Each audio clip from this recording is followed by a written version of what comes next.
Salut rouleau de dés, Papa DM. Aujourd'hui, je vais vous parler de Waste Walkers.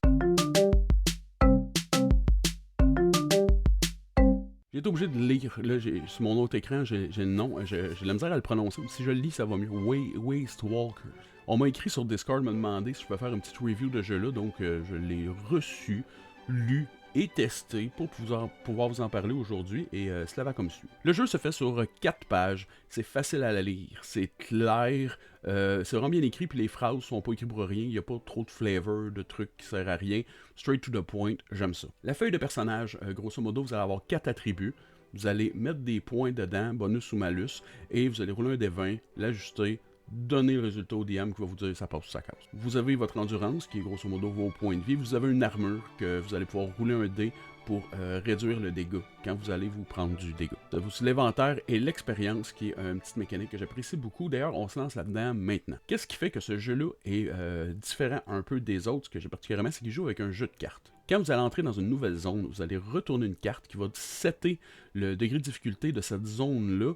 Et grosso modo, quand vous allez arriver pour faire un jet dans une zone qui est, mettons, moyenne, eh bien, je vais retourner 2 cartes. Tous les cartes noires vont ajouter 2 au degré de difficulté. Les degrés de difficulté proposés, c'est facile 9, moyen 12, difficile 15. Donc, si la zone offre un degré de difficulté de 2 et que je retourne 2 cartes, une rouge et une noire, ça va augmenter donc de 2 le degré de difficulté. Si c'était à 12, ça vient de tomber à 14. Le joueur fait son jet. S'il réussit, il a la possibilité de prendre une carte rouge, s'il y en a une sur la table, et de la dépenser plus tard pour faire des options, j'y reviens. S'il échoue son jet, dans ce cas-là, il va pouvoir cocher une expérience. Je vais tout de suite revenir sur à quoi ça sert de prendre les cartes rouges, c'est que les joueurs vont pouvoir les dépenser pour s'ajouter un bonus sur le dé, ajouter un bonus à un allié.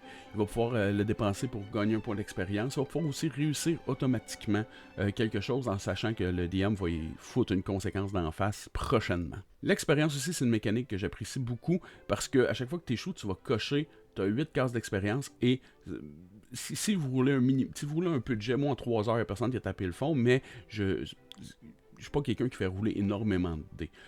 Si on avait fait quelque chose de plus Dungeon Crawl, il y aurait eu plus de jets de fête, on se serait rendu au bout plus rapidement. Et aussitôt que tu arrives au bout, tu effaces tout, tu surveilles des cartes et ça va te dire grosso modo est-ce que tu vas pogner des bonus à tes attributs et est-ce que tu vas gagner plus de points d'endurance. Pour ce qui est des combats, vous allez avoir à faire un jet d'attaque et faire votre D6 de dégâts à l'ennemi, qui va probablement avoir une armure lui aussi.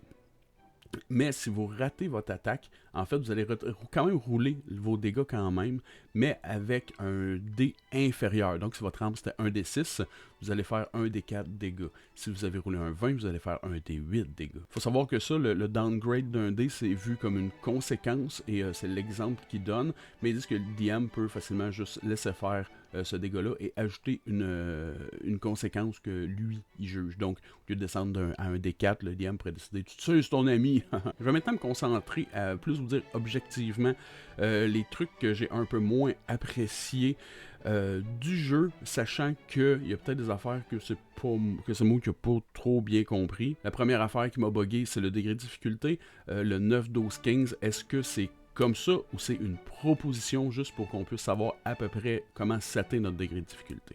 Parce que mettons que je suis dans une zone difficile à 3 au maximum et que le joueur il veut faire quelque chose qui comporte un minimum de risque qui va avoir une influence sur l'histoire, le degré minimum ce serait donc 9. Mais si on est dans une zone difficile et je revais 3 cartes noires, le truc facile qu'il y avait à faire vient de tomber à 15 de degré de difficulté.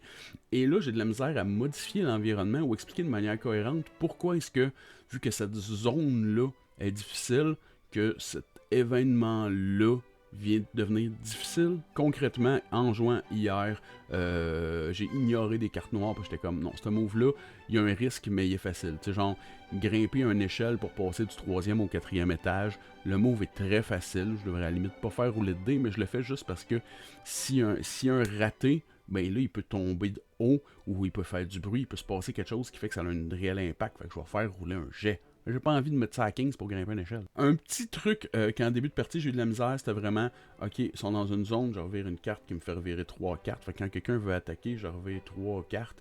Et là, je classe ça, rouge, noir, ok, c'est ça qui arrive. C'est beau, vas-y, roule ton jeu, ok, je t'en donne une ou je te donne un point d'expérience.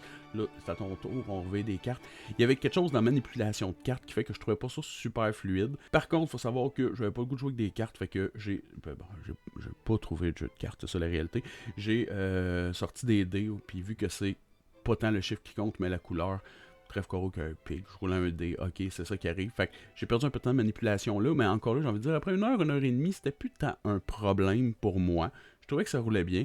Par contre, j'ai un joueur qui m'a dit qu'il avait l'impression que je rushais un peu avec ça. Fait que ça veut dire qu'il y a des petites longueurs des fois pendant que je regardais ces affaires-là. Pas sûr que c'est un réel problème, mais j'avertis quand même. Donc, en général, pour finir cette vidéo-là, je dirais que c'était un jeu que j'ai eu beaucoup de plaisir à jouer, facile à prendre en main, facile à comprendre à la lecture. La première heure, un peu mêlée. Il faut dire que j'ai pas beaucoup d'espace sur ma table de travail. Un peu de zigonnage, le temps que je vais utiliser pour pouvoir placer puis revirer mes affaires puis tout. Une fois adapté, ça a bien été.